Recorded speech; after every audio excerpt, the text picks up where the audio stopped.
Hi, and welcome back to Whole Soul Mastery and Whole Soul School and Foundation's joint podcast series. I'm here again today with Dr. Paul Panzica. We always delve into some fascinating subject material, and we won't disappoint today either. The last time I think we podcasted was back in the fall, maybe October, and we were talking about fifth density threshold guardians and facing the sum of all fears. Right. And here we are already in quite a different octave. I mean, we've moved through a lot of that, still journeying. And you have recently written an article, which we're going to delve into these concepts and these insights today, talking about clearing space within the inner temple. And that's seems like a short title, but a loaded conversation that we're about to have. So I want to welcome you and thank you for joining me and let's talk about some of this. Well, again, thank you for having me. It was been longer than last fall. I think we kind of we kind of lost track of time. I think since we talked to each other last, it was longer than that. But that's Okay. okay. I mean, because to me it's just a blur. I was just telling my wife uh, this Sunday, because today is Tuesday, that the weeks now seem about as long as my Mondays used to be. That's how fast time is moving. We're moving Wow. so fast. A week is And a day now. yeah, well, I say the week is 7 Groundhog Days. Every single one of them is the same, and it just gets faster and faster. There's a Groundhog Day for Monday, unique in its own characteristics, but never varies. And and then every day. There's Tuesday's a Groundhog Day, Wednesday, but it just seems to be going faster and faster and faster. Time is definitely changing the quality of and its nature, and that's what they're saying is that as we move forward in this process, that the sense of time is changing, our sense of perspective of time is changing. Yeah. Yeah. So yeah, I did write this article about clearing the inner temple. Clearing the inner temple. I guess we could start out first by asking the question, what is the inner temple? What is that? And and I think that it is ourself. We're actually designed. Our soul is designed as a temple, and that we archetypally it follows that same blueprint. It should be no surprise then that what people were, especially when you look at the Greek culture, when you're looking at something that was so familiar to us, and it was so historically and accurately recorded in history because of all of the ruins that we still have, is that it was more than just a building. It was a reflection of the inner self outwardly, is really what it was. And it was a place that harbored gods, right, within it, or God within it. And so one of the most important relationships to understand when you start moving towards higher awareness, and which is essential in all of our pathways towards ascending consciousness, is to understand that there are these relationships that exist, or these laws that exist, that expand beyond the boundaries or the confinements of your conditioned mind. And so contemplating this concept of as above, so below is extremely important in understanding these types of relationships. And so it's not you have to look at that in the most expansive way possible, as above, so below, because you can see these relationships occurring in the inner space versus the outer space, for instance. And that one of the things that they taught in these relationships was that the inner self is a mirrored reflection of the outer world, or the outer, and so this is where this microcosm macrocosm relationship actually exists.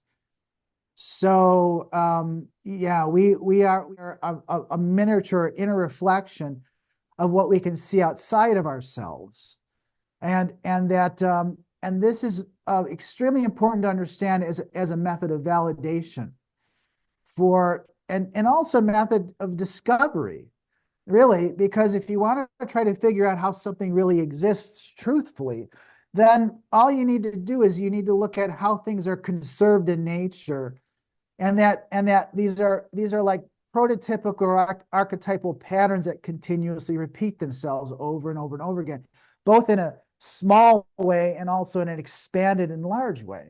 So this is how you can start interpreting scripture and mythology based on those relationships.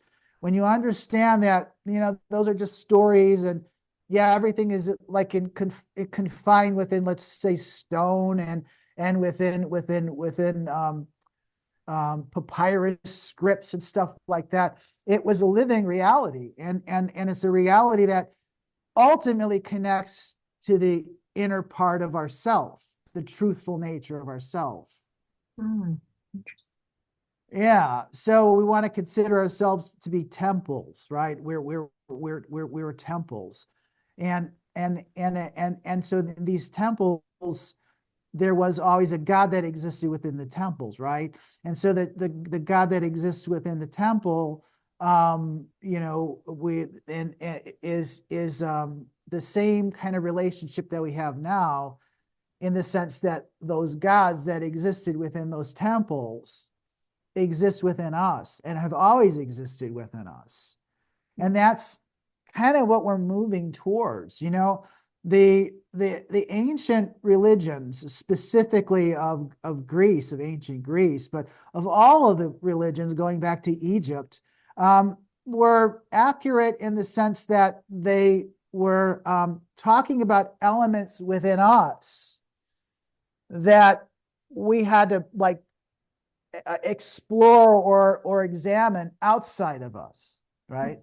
So all of those energies, and I think we have talked about those before. This before is that all of those energies, but specifically all of them, actually, even the minor gods, are elements of us that we're just looking at from an externalized perspective.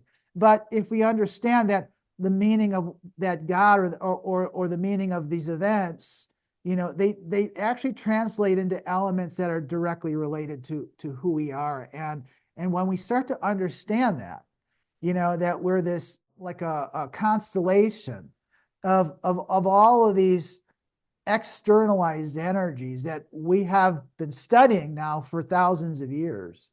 I mean, Mm. I don't know about you, but when I was a child, I was reading the mythologies. But even I have to give my public school some credit. It was a mandatory semester of learning about these gods. And even then, I don't even know if they realized how important it was. But to become familiar with those gods, you're becoming familiar with archetypal aspects of your own self. Mm. And so the idea that or what I think the revelation which is happening now is that anyone who reads astrology should at some point begin to realize that we can interpret astrology not through books and not through charts or tables. They're helpful, but you have to understand, when you see a celestial body, that celestial body is an entity. It's not just a planet, and it has life within it, It's a and being. it's a being, and it's an element of who we are, both individually and collectively, and it has great bearing upon us. But the problem with those gods, especially the ones that we're familiar with, that we might, at least people who are, watching this or listening to this discussion would be familiar with, would be those gods that we were all told or taught when we were younger. Zeus and Apollo and Aphrodite and Hermes and these gods who it's wonderful to read the mythology because they're not perfect. Mm. They make mistakes all the time, and sometimes they do great, marvelous things. But the most marvelous and miraculous things that are done in that mythology or in that religion, let's say, because that's really what the Greek mythology was, their religion, were always done in conjunction with a human being. The most heroic things are done with the marriage between a human and God. And those basically those stories are all about the interface between humanity and their presence.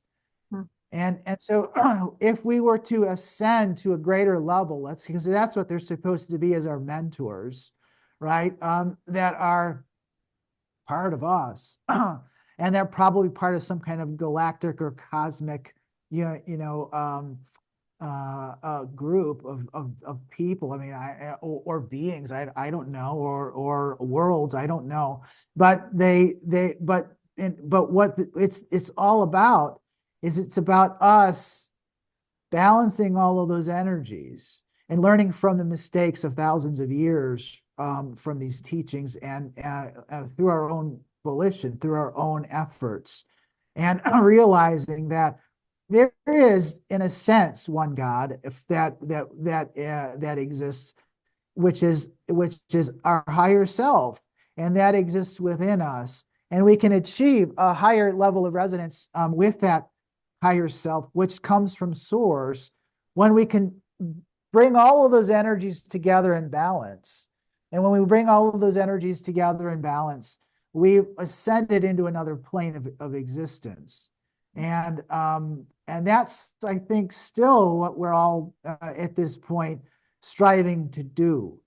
And so that where does ultimately these things occur is that they occur throughout our life, but ultimately it occurs within an inner temple, let's say, that exists within all human beings. And that inner temple is the place where we come into union with eventually the higher self, which we can't get to until we balance all of these. We can think of it right now as polarities, or we can say that there really is a major struggle going on between two different polarities within our society, and one is always appears to be good, and one always appears to be bad, and it just depends on where your perceptions lie. Because what I think might be good, somebody else might think is bad, and vice versa. So it's not about that.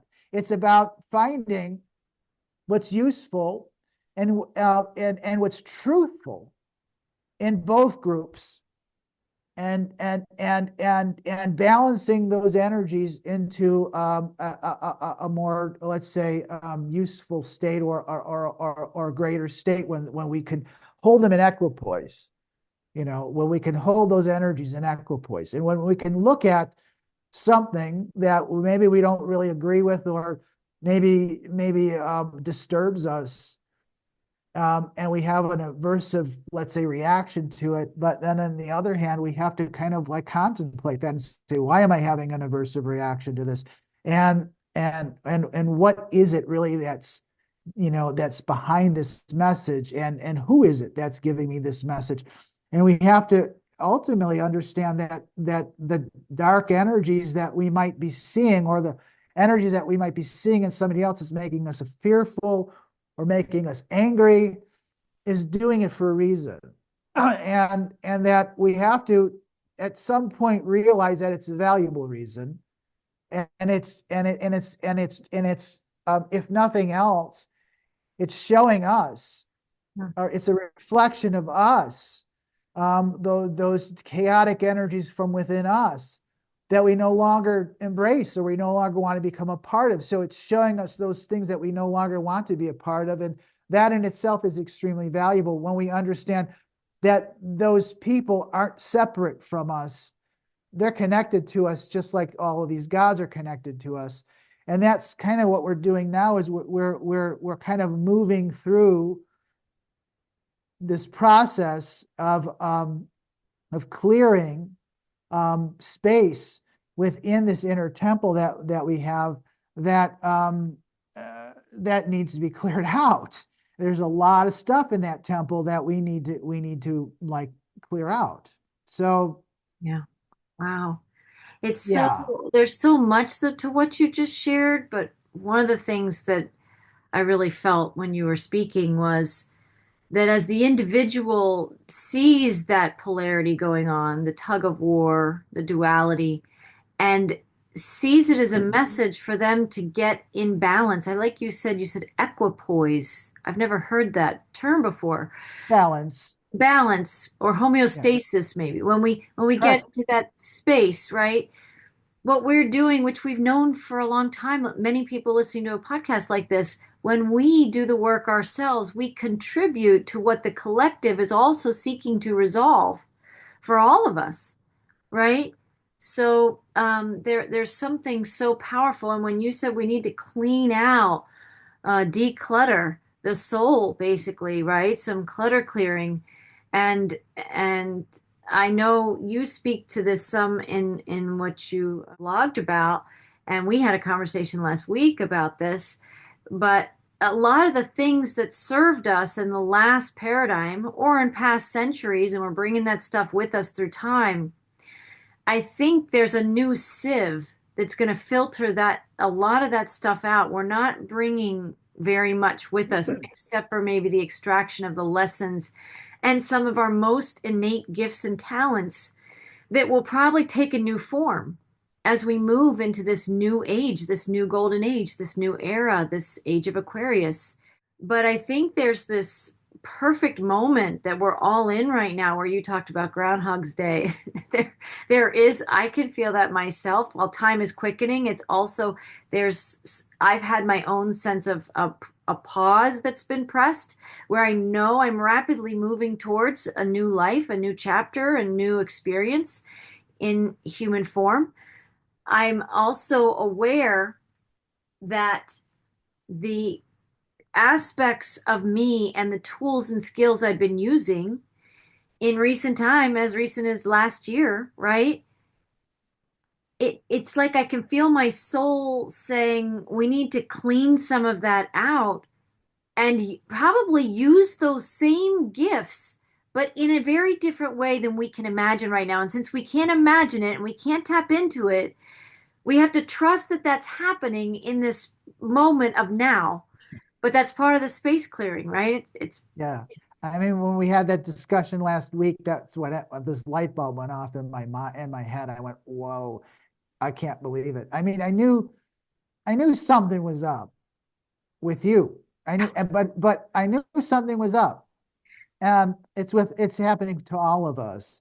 And when you conveyed to me what was going on, it comes back to a vision. So I'm going to plod through this. I hope I don't put everyone to sleep, but it was a vision that I read.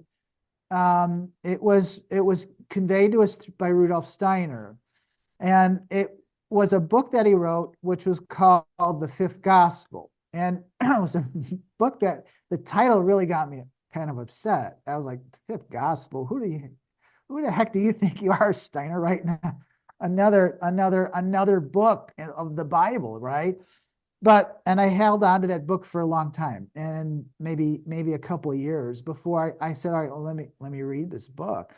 And it really wasn't a book he wrote. It was a series of lectures he gave regarding the parts of Jesus's life that the Bible isn't covering, which was like from 12 till he basically starts his mission, right? Till he's like he's in his 30s, you know. So what was this? And well, there was this vision, and when I read the vision, and remember, he was reading Akashic records of what actually happened. And the more I read it, the more I contemplated this. I said, it's a macrocosmic event that's mirroring the microcosm. And this is what I want to get at. Is that so? Listen to this. So Jesus is 24 years old, and he was a carpenter, and he was working in the Middle East, just like the scriptures told us. In fact, there was no deviation to any of Steiner's work. It just enhances the work that already the books that already exist in the New Testament. There's nothing controversial about anything that he wrote. except this was a really interesting thing. So Jesus is struggling with, how he doesn't even know how he should teach, because he's finding problems with everything. That he's finding problems with Judaism, he's finding problems with paganism, which he studied, and so he's and also Buddhism to a certain degree. Although people think that he traveled out to Asia, he never really did, according to Steiner, because everything that he needed to know about Buddhism was already being taught to him through the practice of the Essenes, which is very, very similar to Buddhism, right? And so this is practice of the Essenes. It was different than Judaism, and he was born into that community. His parents were part of that community, and he was accepted in that community, although he was not one of them. He did not accept the let's say the Buddhism of the Essene community, or the approach to the Essene community. So anyway, he was working, just a regular guy, and he would go into places, and Steiner said that his presence was felt by everyone involved. And back then, if you had a job, they'd have to put you up, because you were journeying from one town to another, and they'd feed you, and they'd help house you and stuff like that. But when he would leave, he said that he left this residue with him, or what residue from him, that was like some kind of powerful, loving presence that people would always remember. And they would always just fondly recall, remember that guy that came and did these things, and he was just something else. Remember when he told us this? And yeah, and he was a very memorable person. So he was coming to a village or a town where he was supposed to do a job, and there was this huge conflict that was going on. And what was happening was there was actually a plague that had broken out, and it was thought to have been from a spiritual source, and that what was happening is that the people were going to the pagan temple that they were trying to heal themselves in, and it wasn't working, and it was getting worse. And so the priest left, and the people were in this were in a crisis. They had no spiritual leader and no healer. And at 24 years of age, he walked into this like right at the right time. It was this great synchronicity where the priest had just left the same day, and here comes this guy that's got this aura around him that people could sense, and they immediately recognized him as somebody that had the potential for being their next priest. And so they literally grab him, and they drag him into this pagan temple. Steiner doesn't mention the temple. He doesn't mention the god. I don't know what temple it was, but it could have been an Asclepion, which was a temple of Asclepius, which is a healing temple, but it might not have been. I don't know. So they bring him up to the altar, and that's where they do sacrifices and rituals and stuff like that. And he had no idea what even to say, but he figured he would just open his mouth and say something. But by the time they got him up to the altar, he passed out. He became unconscious. Wow. Completely unconscious. And Steiner says this very specifically. He says his body left him and went into the sun sphere, the sphere of the sun, which is another way of saying he went into a higher realm, an etheric realm that was beyond the shadows that are next to the physical realm, where all of these entities, these darker entities, manipulate us. He ascended beyond it into the realm of the logos. And while he was there, he was given a what is basically the antithesis of the Lord's Prayer, basically outlining all the problems that were occurring at that time in the world, which, if you read today, is exactly what's still happening now in this transition of the age. It's still evil holds sway, and that people have disconnected themselves from their spiritual source, and it's a real mess, right? So he was, and people are betraying each other to earn their daily bread. I mean, it says all of this in this, in this Same in this, I don't know what to call it, an injunction, or or whatever it was, this message that was delivered to him. And so everyone was, just shocked that he'd passed out. And they took that as a bad sign. So they started to evacuate the temple. And as he woke up, what he saw was he said basically demonic beings had inhabited the space. And they were in the space because those demonic beings were directly related or had inhabited the people. And so what we saw was at one time a sacred space was now infested with demonic, luciferic, Aramanic, satanic beings, right? And so that struck me as profound. It struck me as profound because how can a church or a temple become so infested with these dark energies? And then I started to realize that that's exactly what happens when the age changes. And so we're looking at a major shift in consciousness right now. In fact, Pluto is starting its 20-year transition through Aquarius. And Aquarius is really represents many things, but it represents our connection to the transcendent, our connection to the divine. From an institutional level or from a collective level, which means that we're reconfiguring religion as we have come to know it. And we're reconfiguring the ways that we've traditionally connected to spiritual presence. Right. Right. So now, right, exactly.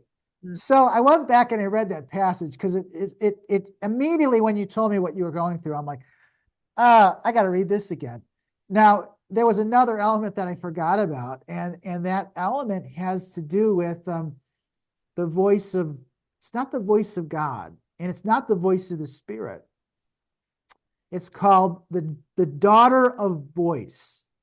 It's called the Bath Kal, or the Bath Kol, or the Bat Kol. It means the daughter of voice. So it's let's say a spiritual presence, or it's a spiritual group, or it's an angelic voice, or it's a collective that whispers information in our ears that we can connect to, but it's very weak. It's a daughter, it's daughter of voice.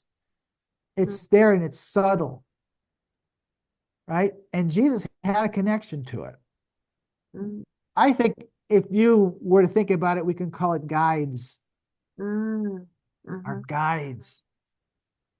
And everyone comes to it in a different fashion. And so what happened to Jesus, and what Steiner says is that when he was out of it and when he was in this higher sun realm, in the presence of the Logos, the voice of the Bath Kol changed. It was no longer a whisper. It was no longer a subtle presence, but it was almost like it became part of him, or it became much stronger within him. So it's almost like one channel like phased out, while another channel was let's say resurrected within him. So that I know, right? So now what his old channel was is it was gone. And if you wanted to go back to that old channel, just like the old religions, there would be voices there, but they wouldn't be spiritual voices anymore. They would be from the astral plane. They would be dark. They'd be manipulative. There'd be distortions there. So what we're supposed to be doing at this point is we're supposed to be reconfiguring ourselves, which may be why this lack of communication, or why things that used to work very until the recent past are no longer working very well, perhaps for some channelers, perhaps, I don't know, or what they said. The old archaic ways of connecting to God, to the divine, are being changed. They're being reconfigured. What I see, and it sounds fantastical, but what I see is there's going to be a vanguard of us, but it's eventually going to happen to everybody. We're going to have to connect to, it's not connecting. I mean, you can have a relationship with your higher self, and you can meet your higher self, right? And I've seen guides in dreams. I don't have voices. I have some visual encounters and they speak to me sometimes, but it's all within the dreamscape. But eventually, those external elements that are spiritual and whatever that collective is that we're connecting to, or whether that's the gods, or whether that's the collective beings from other worlds or other galaxies, or whatever this is, it's going to be kind of like part of our waking consciousness. It's going to be a union that we're going to create that will change the nature of who we are to such a high degree. We'll still, they say, we'll still be who we are, but our consciousness is going to be so much expanded by this that there's no other way to explain this other than we're going to have these kind of like godly qualities, that are going to transcend a lot of things that we've been limited in this confinement, that we still are in this, let's say, Piscean like configuration. We still haven't gone through this transition. But it's when you told me what was happening last week, I say, well, it started. We're moving fast. And I would say that out of anybody that I've ever known, and I know you because we have embraced, right? We've spent time together. We know each other. So I know that if it's going to happen to anyone, it's going to happen to Marie first, because I keep saying, all right, well, nothing's happened to me. Let me talk to Marie, because I don't know what's going on, but I don't know of anyone else who carries that energy as so consistently as a waking part of yourself. And the only thing that's holding you back is these limitations that you agreed to live within when you incarnated into this world. All of us have. But I think that's going to be lifted real soon. So that has to do with this inner temple and exploring the inner temple and doing the things that we need to do to finally allow this to occur. And again, I don't know the event that's going to trigger it. Maybe I think it's coming soon for some of us. I just don't know what it is yet. No, but the mere awareness that things are changing at this level Yeah. is what creates the space for it to come in. Yes. Yes. It creates. So think about it. There are many people walking around. That outer temple, that pagan outer temple that Jesus was in, is metaphorically, it's the macrocosm of your inner temple, your inner space. Your soul is a vessel. Your soul harbors entities, and it's designed to harbor spiritual energies. It's designed to harbor God or your higher self, call it what you want. But the problem is people can be deceived and they misidentify lesser energies or lesser entities. Even though they'll say, oh, well, I'm your holy guardian angel, but are you really my holy guardian angel? What is this? So that space, and in fact, think of it this way. That's the macrocosm of the inner space. The inner space is a temple, and within the temple is an inner sanctuary. And within that inner sanctuary is where we come to the spirit within ourselves. It has to be this way, right? This is how it's designed. We're designed to be this way. So imagine, number one, people don't even know the temple exists. And number two, it does exist, but it's in the darkness. It's not even illuminated, because it's only becomes illuminated when you recognize it's the presence of it. And Right? right, it's the only way that, and what's in there now could be very much like what I just described, a temple that's full of diabolical, demonic, distorted astral energies. Because Yes. remember, when Jesus had his experience, it was above that. It was outside of that realm. And we still, to this day, we consort and have intercourse with these beings that have for eons told us that they were God, or Mhm. that they were greater than us, or that they could empower us. And they are not. They're false. And now time is coming. It's now happening where they're being exposed. The first ones to be exposed is their own legions. They're being exposed, right? Those who consort with them. But those who consort with them, if you were to press them, would readily tell you that they're serving higher energies or higher beings that live within a shadowy realm that you can't really see unless you know the secrets to seeing them. And that those shadowy beings are empowering them to give them dominion over the people that can't see them or don't know them. And Mhm. so this has been going on for thousands and thousands. And since the times of Atlantis, this has been going on. But what we're coming to discover also is that that was a lie, that those energies were parasitic, that they were really not that powerful, even though they seem powerful. Because when in union with your higher spiritual self, with that higher self that is direct source that comes from God, you can eclipse their presence. They have no power over us. They have no capacity to govern us. And that seems to be exposing right now. And from all the things that are happening, it seems to be unraveling very quickly, with very rapid succession. You Yes. know, Yes.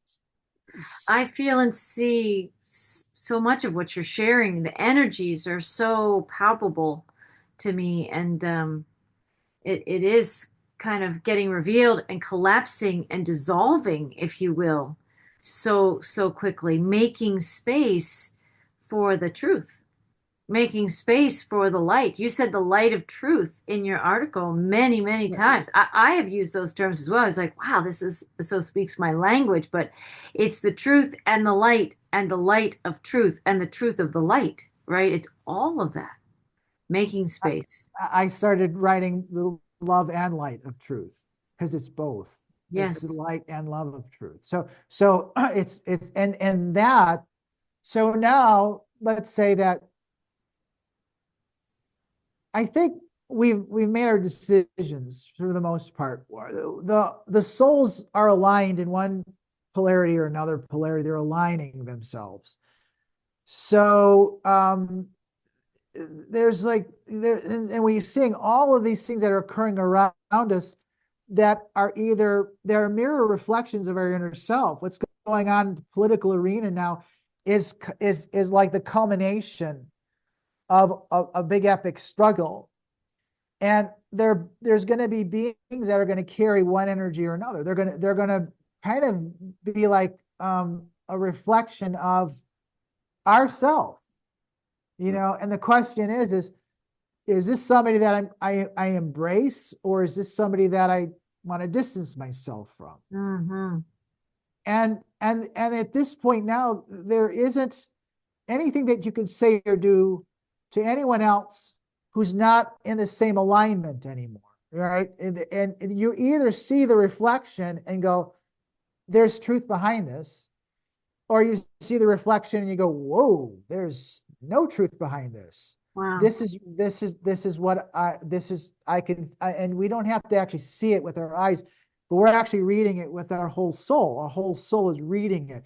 with everything, with every sense organ that we have, which includes our sixth and seventh senses. And so we're able to see this at a much deeper from a much deeper perspective now. And As a so knowing, as a knowing. as a knowing, right? And so there's no doubt as to where we're going. And it's still going to be, there's still going to be a lot of obstruction there. There's still going to be obstructive things. But I mean, I can't, and you can't tell people or convey to people what truth really is at this point, because truth is like it's a gradation of so if your senses are really limited and you can't see beyond the five senses, and truth has been programmed into your mind since the moment that you were born, then you live in a confinement, and you wouldn't be wrong in saying, this is truth and this is truth, but once you move beyond the confinement of that space, Right. then there's a greater level of truth, and there's a greater level of truth beyond that at every level that we operate at. So, we might still see, for instance, in the fifth density, dark and light entities. There still may be some level of duality that still exists, not quite the same as we see it now. But we might fail to understand why hardship is still being inflicted upon us. We might not be able to see the positive results still that maybe a being from a sixth or seventh or eighth density might be able to see. So that still exists. But I think everything serves a purpose. Well, and everything does serve a purpose. And when you were speaking, I just wanted to add this in here is that not everybody would talk about this, but there's supposedly a firmament, right? Something that encapsulates this earth experience in a way. And I had never thought of that, I guess, a physical structure as part of the earth, as there are firmaments in between human beings, like in our own perceptions. People who are in this, it's like they have their own inner vibrational firmament that keeps them or prevents them from seeing just the next gradation bigger. And then there's a firmament there, and those people might think that, no, this is the truth, and this is the truth, which is bigger than this truth. But, and there's a spectrum. And that's just an interesting awareness that at least I just had, that we all have, there's an inner and outer firmament potentially, right? And we're working to clear our own firmaments to expand that picture. Yeah, it's a wonderful term too, because it a firmament, it kind of like affixes us to that, to that backdrop, or to that landscape, right? Right. Or to that reality. And we operate in that firmament for only a certain period of time, until we realize that we can see the edge of it, and there's, this is enough. We've explored it enough to realize that it no longer holds any interest in existing within it. And then when enough people get to that point, then we expand into another firmament, just like you're saying. That's a Right. perfect example of it. And then we need to live in that for however long that takes, until we've created and we sustained, and we get to the point where it no longer holds interest for us, and then we move into another firmament. Mm. But I think that's where we are right now, is we're destined to move into this one, and there's so many things now that are rapidly changing. And like I said, when we were off camera, I never thought we would get there as fast as get here as fast as we've gotten here. Even, over the last 4 or 5 years, me writing and reading astrology and wondering, oh, am I really interpreting this correctly? But it's following a divine course. It's following a divine, a course, and there will be an outcome, and all of these things are moving very quickly. So I have no doubt that that we're moving into that direction. And I stopped even questioning how that's going to happen, because it's happening anyway. So it doesn't matter about all of these little details that are going on, because even those little details that the media is using to get us excited or to get us upset or to get us angry, we don't really know the whole story behind those details, right? So Firmament. something's playing, The firmament. yeah, a firmament, but something is playing out on a scale behind that, and maybe even behind that. I have no doubt that both parties, let's say the dark and the light, whatever you want to call them, are directly are working in direct relationships or have direct relationships with beings outside of the firmament that we're in now, or the plane of reality that we're in now. It's obvious that there's an otherworldly presence on both sides that are steering us into a direction, and that direction seems to be coming fast. And what is that going to be? Well, I think it's going to probably start with some form of institutional recognition of other worlds that are involved in all of this, right? I mean, that has to be the next step, I think.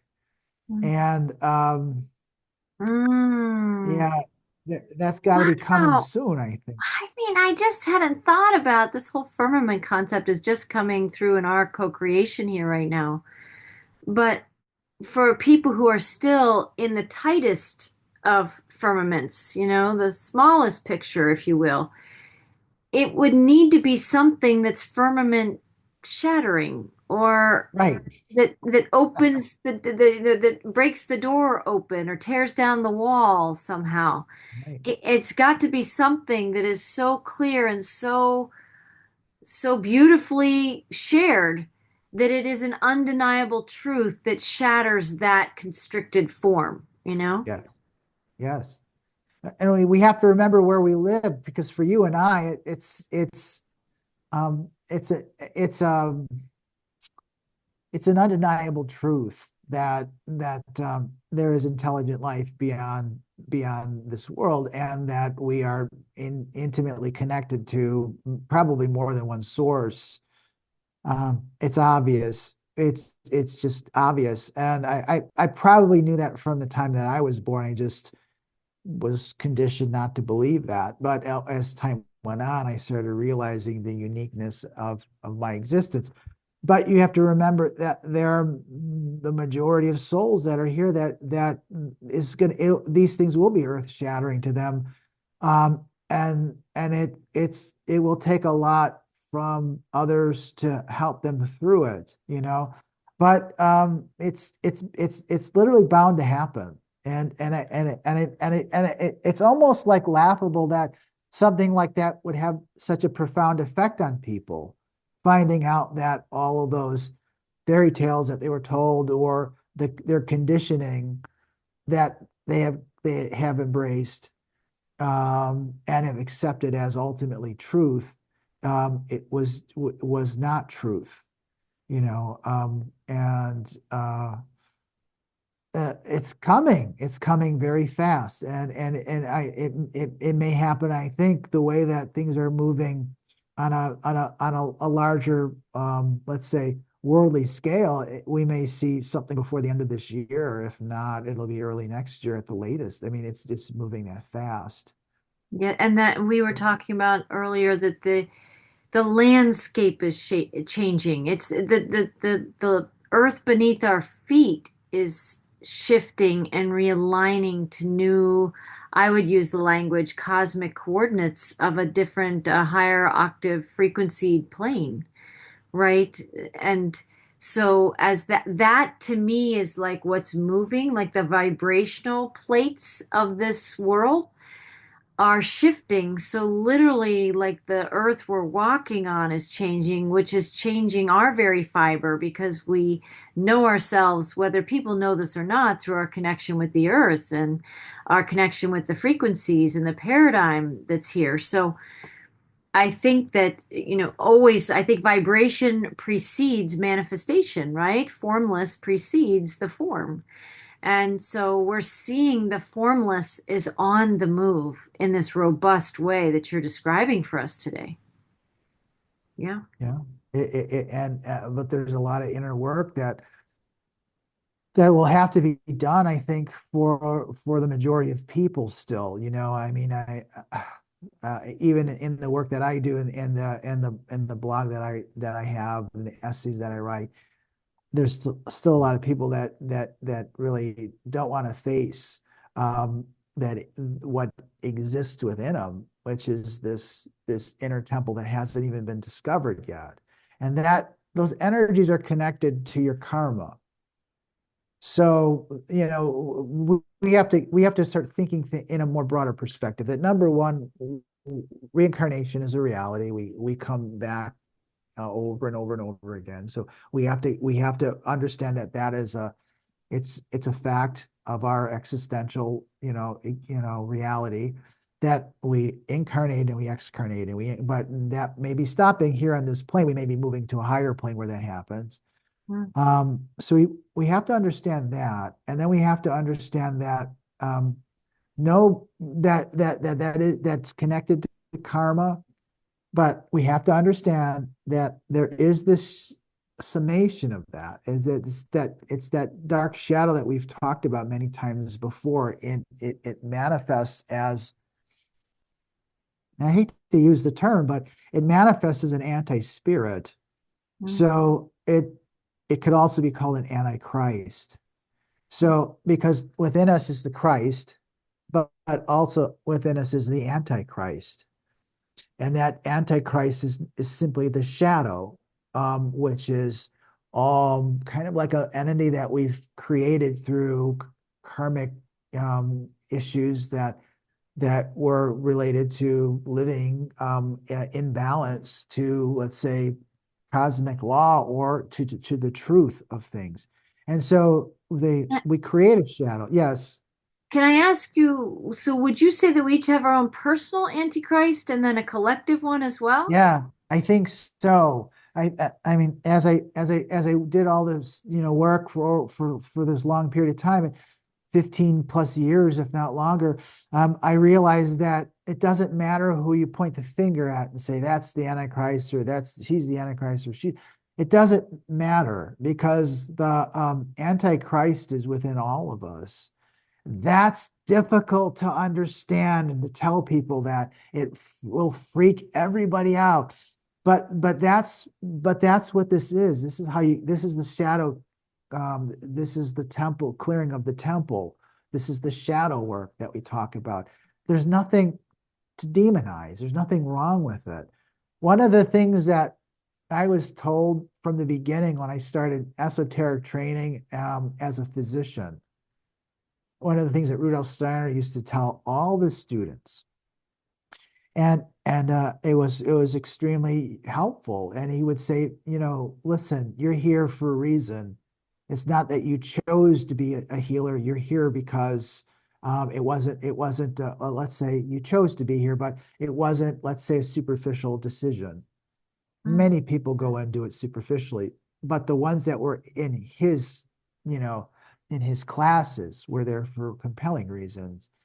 And he would say, I want you to understand that you're all guilty of atrocities, is Mm. what he would tell us. And that's true. I mean, because through our life, thousands, maybe hundreds or thousands of lifetimes living within this school of duality and separation, we've tried everything. At one time um, we're dastardly, and when we realized that living those lives got us really nowhere. It just enslaved us into another matrix and paradigms that were harsh on the soul. And if you didn't have that affinity, or after a while, realize that you couldn't sustain it, then you would atone for those things. You would learn from those lessons, right?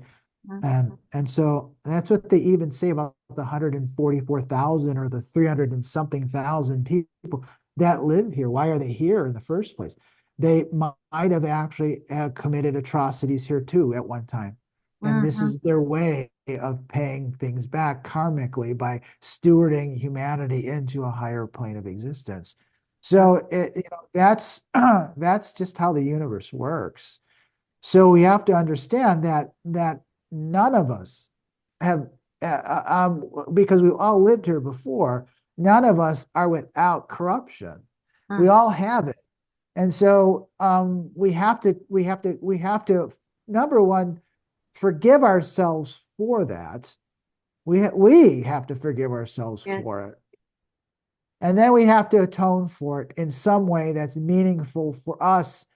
And, if we're compelled to do so. If you're not compelled to do so, well, then you're probably not going to make it into a realm of light if you want to continue to live in that fashion. Because those people are what we would say non-redemptive in the sense that they don't feel they did anything wrong because they're just playing by the rules of the game.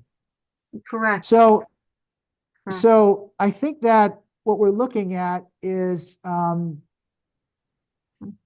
if you want to look at whatever this Antichrist thing is, I think we should stop worrying about it, number one, because I think it's already here and it's upon us. And I think it's wrong to to um to claim one person is this being or another person. Steiner said some interesting things about it, but I also think that the the world has transformed itself quite a bit from the time that he was reading these things, because back then it was over 100 years ago, and Nazi Germany was just rising, and all these terrible things were going to happen. We don't, I mean, the timelines have changed over and over and over and over again. But I do feel that before Christ can rise within us, and that's why the temple is within us, that the Antichrist does rise in a sense that it's a mirror reflection of the collective. So if we're all troubled and we're in chaos, and we're angry and we're fighting, I think that's where the Antichrist is released. It's released through that process. It's released through that process so that we can get a mirror reflection of all of our troubles, of who we are, and perhaps who we are choosing no longer to align ourselves with or to be a part of. Because So powerful. the Antichrist will claim itself to be God, and it will claim itself to hold dominion over you. That's what it does. Mm. But it has to happen first. And that's in this idea of clearing the space in the inner temple so that Christ can rise and Christ Sophia can rise. And the Christ Sophia is the union between the soul and the spirit, which happens within the inner temple. Then when that happens, we're no longer looking for external gods. We understand that we hold dominion over ourselves in Christed consciousness. And Yes. so it's going to happen individually in the same kind of archetypal way to all these people. And eventually it'll have to happen to everybody, man. But it's going to happen initially, and that's where I think where we're going very quickly to that union, to maybe to a reunion. I think I've said this before, a reunion for many of us Mm. who've already had the union at one time, but can't live within the lower density construct in union with it. It can't happen. We're not allowed to do that. But in the reunion, when the world is now moving in that direction, when the world has faced the summation of all their limitations in one, may say one dastardly person, understand that that dastardly person is doing us a tremendous favor, is acting as the villain in this crazy like cosmic play that's going on, which Mm. sometimes kind of obvious, but I think there's a lot of people that don't realize that this is only just it's just a giant play that's playing out, and it's destined to end with a large part of us moving forward into a positive realm. Absolutely. And then within what you've just described for the collective, some of us may have our own, it's like an escalator riding on an escalator. It's like both in motion, that we have our own inner antichrist that manifests with the loss of a job or something with a community, right? Where it just turns and sours, or just so many ways that it can present itself for us. But whatever each of our own sum of all fears moments is when we face that shadow, would you say then, I don't know if this is too big of a leap or not, it doesn't really align, but is the facing the Antichrist, that second threshold guardian, some of all fears? Would you say they could be one and the same for people, potentially? I think it's in preparation. Mm, It's a process, perhaps. So I faced it to a certain degree from. I mean, you can purge yourself from a lot of these things over sequential lifetimes. Many of us have done those things, so that there's nothing really surprising or catastrophic to our consciousness that exists in it, as because we're aware of these things maybe even before we incarnated into this final life cycle or this lifetime. So I would say that there is a process where you have to face the summation of all that you have been that's been hidden, and there's this great revelation that happens. But I would say that we ran out of time for that process to occur. So it's going to just happen collectively, or is happening collectively, as all these crazy characters are just manifesting themselves through these electronic media formats and stuff like that, which is an aromatic tool to a certain degree, and it's rapidly expediting the process. It's rapidly driving the process, so mhm. that look at they're putting all their cards on the table and they're saying, you want to this is who we are, and we'll govern you, and we'll control you, and we'll make these false promises, which they're going to they're not going to follow through with, It's like Lucy right? and the football, right? Yeah. Yes, but yet people who are still naive, or who are still living in that very low level firmament, are going to say, "Sure, why not? What else do I have to lose? Because you're promising me a better existence than what I already have. Maybe some dystopian, technocracy or something like that.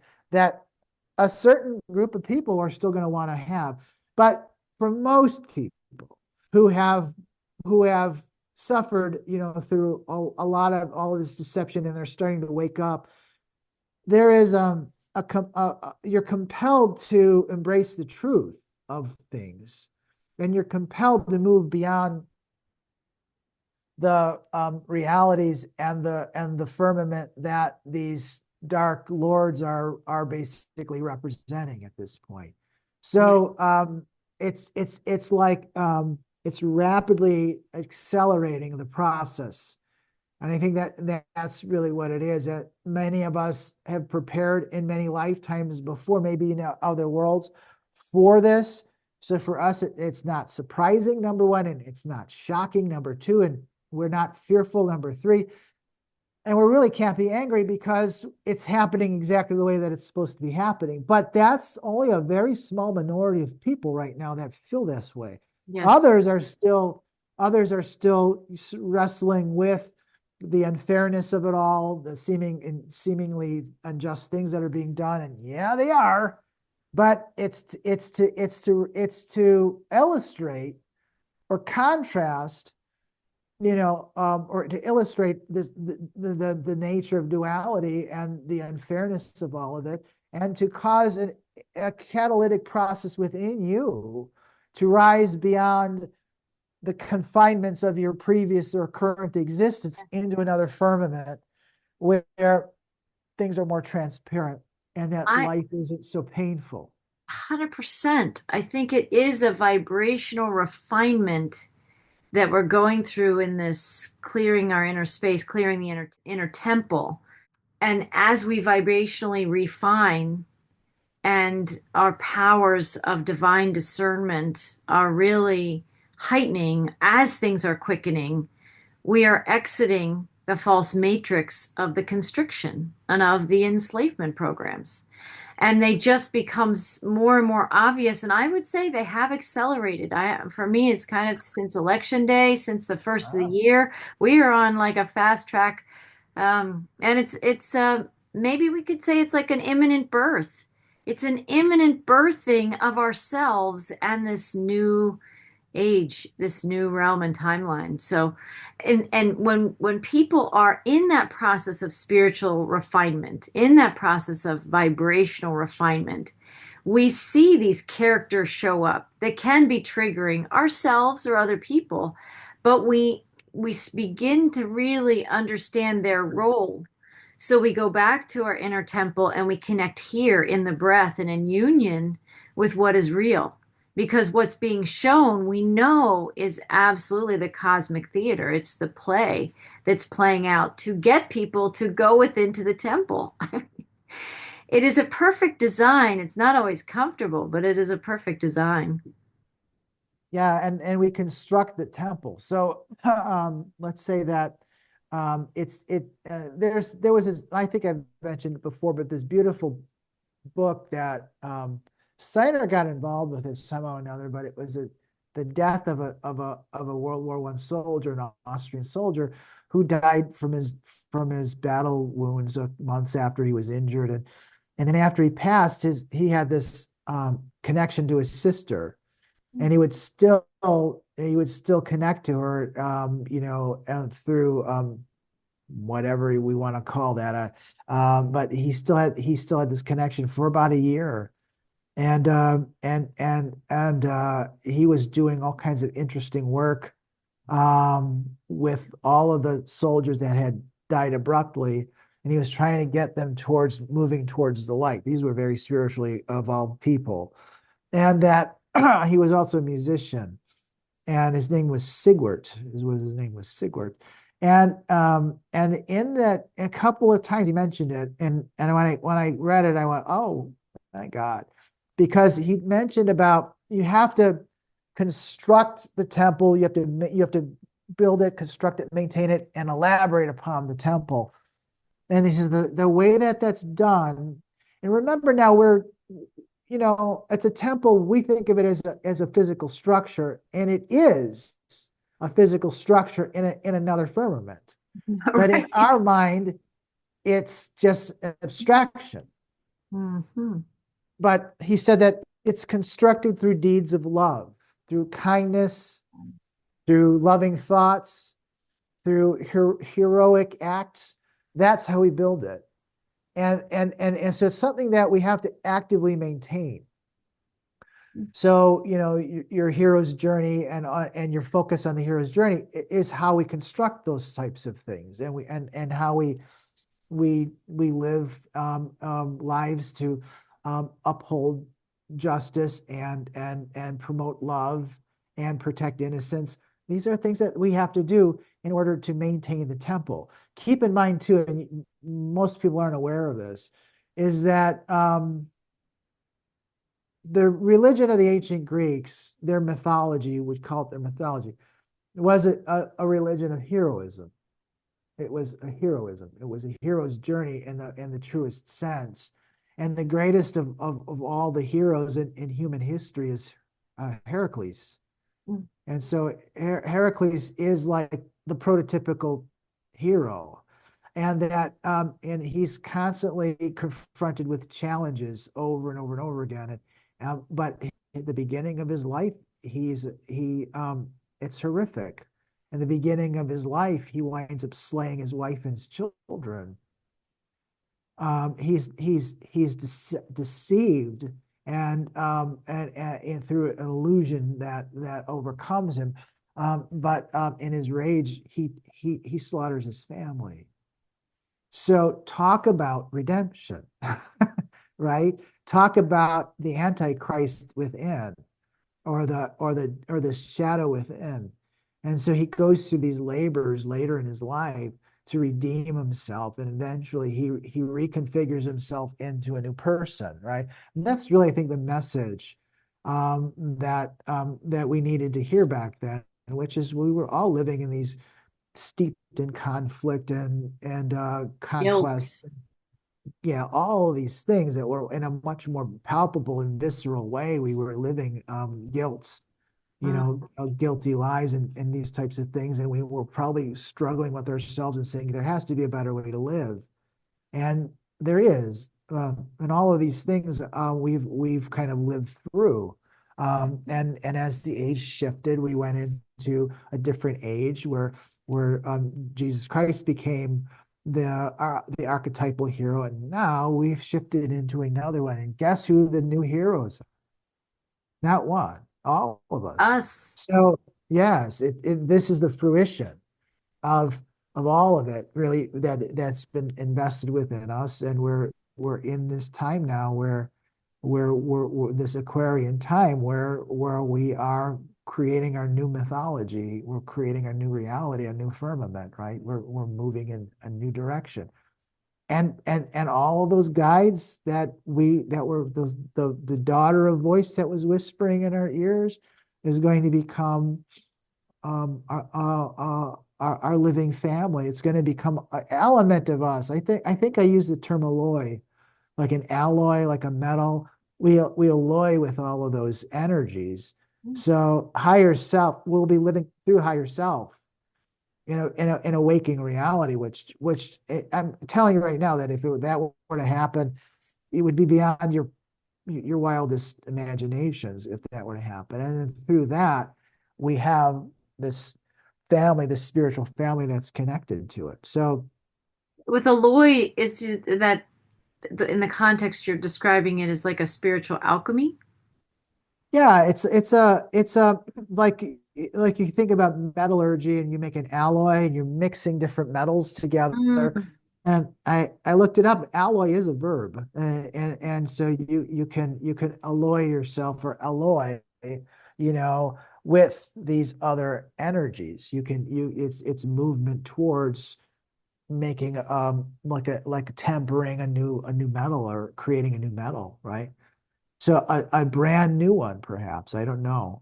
Or maybe I don't think it's going to be a transfiguration yet because we're not going to be completely one entity. I think we're going to there's going to be some separateness, but I've heard it another way is that when this starts to happen, the guides become more obvious to us. And some of those guides might be angelic. So and think about it. If for some crazy reason, I think this might happen, that the power is invested within us, that let's say spiritual authority is invested within us. That's a lot of responsibility. So we're going to need some really strong guidance for a while, at least. I know you had something to say. Do you want to say it? Because otherwise I would just have one more thing I wanted to say. And Uh, it was, Go ahead, go please. ahead, say it.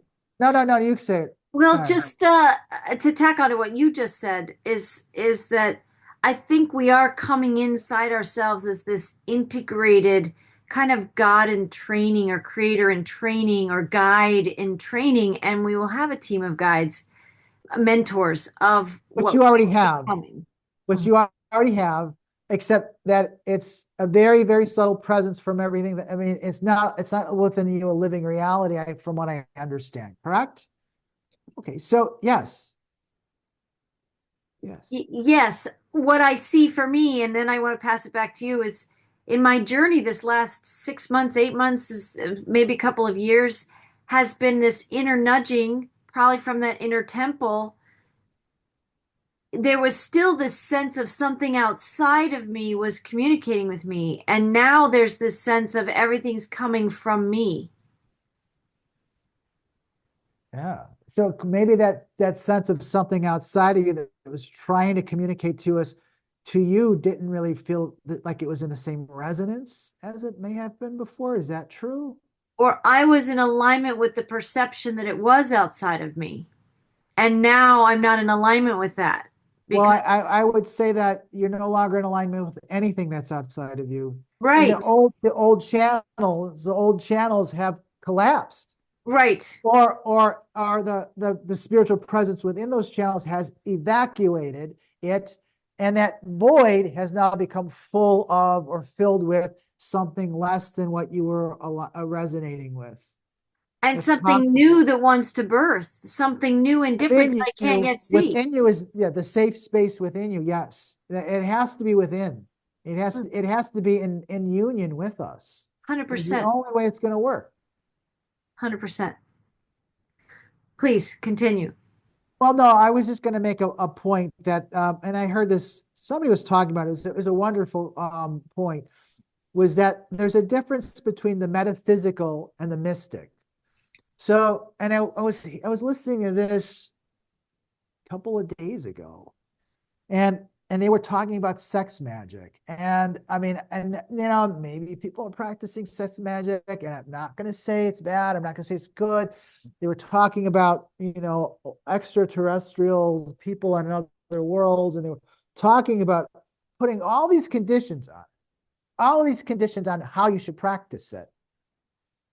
And that they were also talking about how you can change or manipulate outcomes based upon partnerships with a sexual partnership, where you can intentionally invest the energy or use the energy from the coupling, from the intercourse, to change outcomes, to change outcomes. I want a more vivid, better life. I want whatever it is that you want, that you can do this. Now, that's metaphysical. That's a metaphysical, that's you doing ritualistic things to change the environment that you're living within from your perspective to make it better.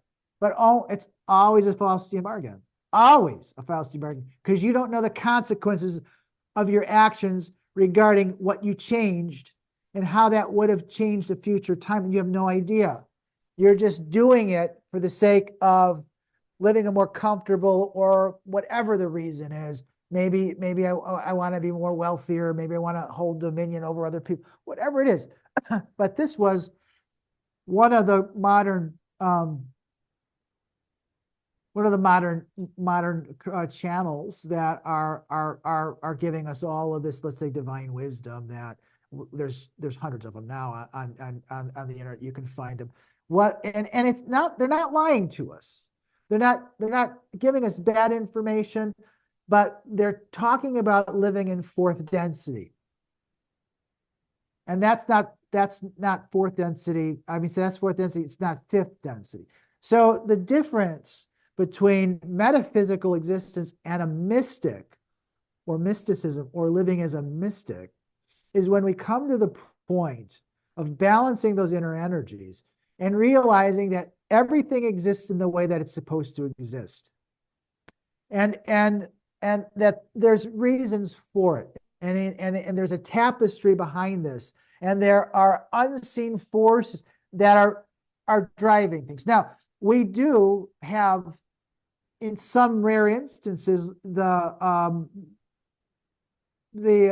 obligation, or we're compelled to maybe change things a little bit. I mean, look at Jesus's life. He had the power to do so much, and he did really so little. He could have just stopped his crucifixion, and he could have done lots of things differently. Could have walked away from being condemned, in front of Pilate, but he didn't do those things, because, and Steiner was the same way. There were a couple of instances where he knew there was an assassination attempt on him, and he did nothing to stop it. And what happened at the last minute is it failed on its own. Wow. So if you're going to have this high level of, let's say, spiritual authority invested within you, then there's kind of an obligation, and not really an obligation, but there's kind of like a higher intelligence that says that you have to let things play out the way that they're intended to play out. And so you won't be manipulating the environment like a lot of people think they would. Oh, I got this power and I'm going to be able to change this. And no, you're not. You're not going to do those things. You can't do those things. And if you try to do those things, you aren't ready to have this authority that's going to be invested within you. You're going to be a steward, and you may provide oversight, you may provide wisdom, but you cannot. Because once you start manipulating the environment, you are turning that environment into your own dominion for your own personal gain or for your own personal, whims or whatever. And that's not what we're talking about. We're talking about ascending into your higher authority, into your spiritual authority, which is at peace with who you are and how the world is manifesting or how the world will manifest. Mm. It's so amazing how you just described that whole thing about what characterizes metaphysics and what characterizes the mystic. And I just felt as you were sharing all of that I feel myself then to be an ascending mystic in those descriptions, an ascending mystic, That's right? why we're having this conversation. Yeah, right. Because you're like the only other person in the universe that gets me, and I probably like one of the only ones that get you too. And that is why we are two peas in a pod, bringing through these Correct. insights for whoever else resonates with us. We'll be here chatting about these things and more. But it's so important because to me, there's nothing more fabulous to my soul is putting those words together, an ascending mystic. Because and I'm also going to be soon sharing about the time when I post this podcast where people will be listening to this, I will have posted for the first time in a while a video and some insights that I'm having. And but also I'm going to repost a story of faith. And it's something that I had channeled years ago, but its relevance is coming up again now. And it's all about leaving the ordinary world, kind of the hero's journey, right? And the familiar, and becoming one with the path. You become the everything and nothing all at the same time. That you become basically the mystic is one who knows and trusts and lives by faith. And that's the biggest, best, clearest sight that there is. The only way you can get there is through faith. That's it. That's it. That is it. Yeah. Yep. There, and there you have it. There Yeah, you have that's it. it. I agree completely. Right. And that's a key ingredient then to clearing the space within the inner temple is like the building blocks of the temple begin in the other realm, like you said, beyond in another firmament. It may be a real structure. To us right now, it's through faith. It's through faith-filled vision that we see it. I've talked about Noah to a large degree in a lot of my messages, and I always think about him building that ark, right? And Oh yeah, the right, ark, which the is the vehicle where we place our faith in, is an ark. We is an put ark, which could be the we put our faith, temple, which leads us to the temple. Yes, yeah, right? that's so cool. That's just It's so so cool. amazing. Yeah. And I think we're here kind of blissing out in the synergy here. Right. I hope other people can feel the frequencies that we're sharing. And we'll be back. We'll be talking about things as things continue to move at this accelerated pace. Maybe it won't be months that go by. Hopefully, we won't get um, so much in our inner temple building that we can't get back for a podcast. Um, I'm in no hurry. I really am not in a hurry. Like I said, time is flying so but that the time doesn't even really seem that important anymore. I just know no. it's accelerating, it's moving fast. I'm in no hurry. I have things that I'm doing, and I know when it's time to when it happens, it happens. But it's going to happen. I know that. That's for sure. It's already happening. Already Well, happened. it's already happening. And the other thing I want to say just about the changes I'm going through, and you could probably say the same, just in your own alchemy, in your own space clearing and embracing the gifts that you have that may become a new form, right? Whatever that is. And I'm turning to that I'm really, instead of the future so far out or on the horizon line, or even something I could feel before and see, now I'm actually taking the next steps, the stones in my own path. I'm turning to each stone now that I'm laying. It's me. That I'm really anchoring and building my future in my now, because my now is my future. So those worlds are becoming one timeline, one now. So I think that's something else that has really shifted for me. Instead of something that was like, the ascension or the new earth or all the ways that we've talked about and described, that has really changed since certainly the first of the year, if not before. That it is in what I'm doing now that builds the temple within, that builds the temple without. So I am building my own temple with my dreams and my skills and my gifts. It is getting embodied now. Yeah, and I wonder if people listening are having experiences of that, or just by this conversation, they'll be, go into the muse about how this applies to their life. Yeah, did you have anything you wanted to share about that? No, I was just thinking the difference between last year and this year. There's a whole new energy that I think we're both feeling, and I didn't think it was there in last year. I don't think it was there. Something is dramatically shifted. Hmm. Yeah. And it's palpable now. It's like all I want to do is live within what we're just doing now, live within the mystery of life, because Hmm. it's all around us. And the more you discover, the more you connect to it, the more you want. I mean, you do Yes. we have to force ourselves to live within the mundane, and I get it, and I do this every single day. But it is, like you said, maybe we're gonna start seeing um the world or the life start opening up for us to start reconstructing. Maybe you said maybe I see it as an outer temple too. I would love to live in it. Mm. And that's what I and Nancy too have always envisioned, was living within it. I mean, that's where I want to live all the time. It literally is.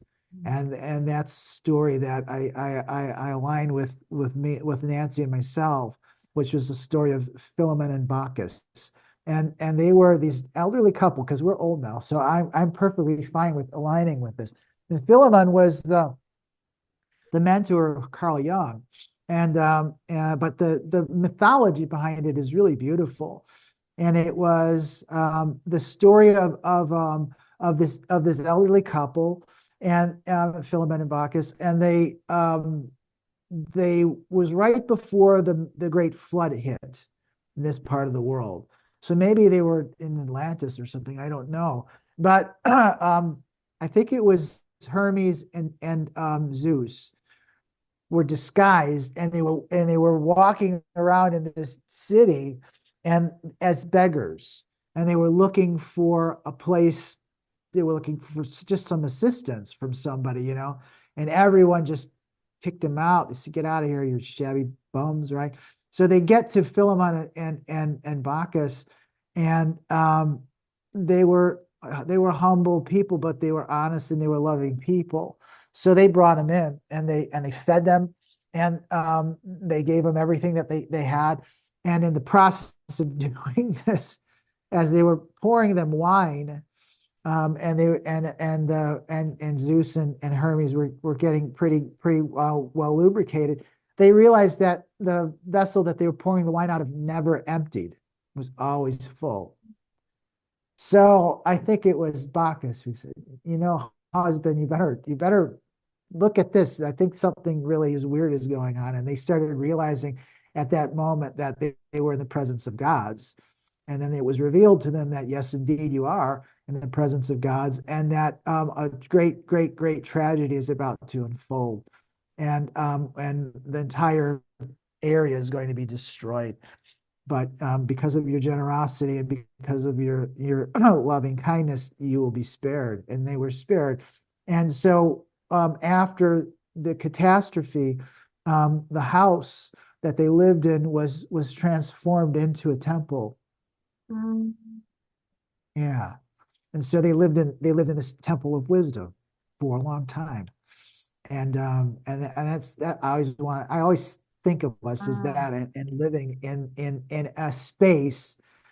We don't live in it now, but I think that that's coming, that a space that we will help to create, if not create, and it will reflect the inner temple outwardly. And I think that's the new heaven. That's the new earth, where the inner temple is reflected now or manifested outwardly now back into the realm. I think that's where we have to go, Mm. and everything that we do will have that level of intention, that Yes. it will have that level of connectivity to the spiritual forces that are behind all of it. Right? Yes. Yes. And in this way, the best vibrations of mysticism or of the mystical or of the magic in a way, I think, but we'll be living it. I think that I always feel the Garden of Eden is magical. It's light filled, it's truth filled, it's abundant and free and sovereign and It wise was, and wonderful. yeah, yeah. In my vision of the temple, it wasn't a temple, it was a temple garden. There's a garden there Garden. too. Garden. In the temple's in the garden. Yeah. I'm with you. Maybe you and I will be living someplace adjacent to each other. That would Everyone's be fitting. invited. Everyone has their own space, but then the Yeah. world itself has to manifest like as above, so below. So it's going to manifest in the same kind of archetype. It has to. I mean, this is a vision that's implanted with every single person, certainly every single person that watches something like this, but every single person that wants to move into that direction.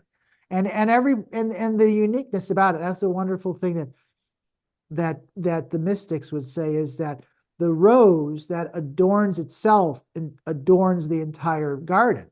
So, there will be all these individual people, all these individual beings that will contribute to the beauty of the entire garden, which is the metaphor for the entire world. So, Mm, yeah, it's coming.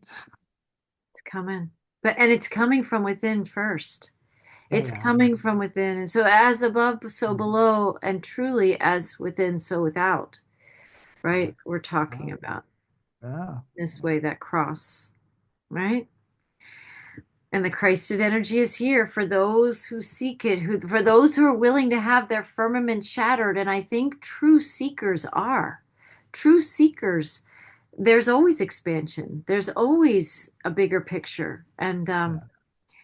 And that's what I've just recently chosen is a timeline where in some experience in an experience in my life there was more constriction starting to unfold and I it took me a moment to recognize it, but as soon as I did, I found the door and I stretched out and I'm in a new realm, a new firmament with lots of things to discover. And I think we're in a similar place of discovery. And that's when this time can be the most beautiful thing for the humanity, the members of humanity that choose it. Or it Right. can also be very scary and stormy and all the other things that go along with lower density realms. It just depends on where your perception of reality exists. Yes. If it's ascending, then all of these things that we have been saying are starting to resonate and are starting to become, your new firmament. And if they're not resonating with you, then you're still in the old firmament, and that's perfectly fine too. It's just where your soul needs to be. Yes. Yes. Everybody will be, I truly do believe that every soul will be where they're meant to be, where they're, It's not a conscious decision. It's a yeah. decision that the soul is aligned to, and there's no good or bad or right or wrong in all of it. It just is. Yeah, it is. It is just is. Yeah. But when we can be more conscious that we are where we are, because that's where our frequency is, and that's the frequencies that our choices are made from or manifest from, then we just understand that if we don't like where we are, that's the thing. If somebody doesn't like where they are, then they just have to start becoming more aware of the frequency patterns and make the choices that line up with the frequencies of the things they want to be experiencing to move between the realms, between the firmaments, right? That's like time travel, Yeah. frequency travel. Yeah. Yeah, it's good. Paul, thank you. Well, I want to thank you. I want to thank you for joining. I want to thank you for this, the what comes through your muse and your mystical sight that you see these things and talk very clearly about. You can find this article, Clearing Space Within the Inner Temple, on Dr. Paul Panzica's website at beyondthesoulsmeridian.org. There's a treasure trove of wonderful articles there if you want to go deep, deep into the realms of spiritual exploration and expanding beyond your current firmament, Paul's site might help you get there. So, so thank you. And I want to thank our listeners for being with us today. And we'll be back with more messages as the spirit guides us, right? As the soul nudges us from within, that it's time to have another conversation. We'll be listening to that, and feel free to leave your comments. And we'll see you soon in March or April or somewhere about that time frame. So blessings, everyone. We wish you a beautiful, is it the solstice? I get mixed up. New moon, I think right now is the new moon. New So moon is next up. and yeah, and then we'll be at the and the equinox is coming, the vernal equinox, the spring equinox will be Um, in March. in March. Okay. At the end, like around the 20th then? 20th, 21st, something like that. Okay. Yeah. So anyway, we wish everybody a beautiful March. Blessings in your journey, and we'll see you soon. Bye for now, everyone.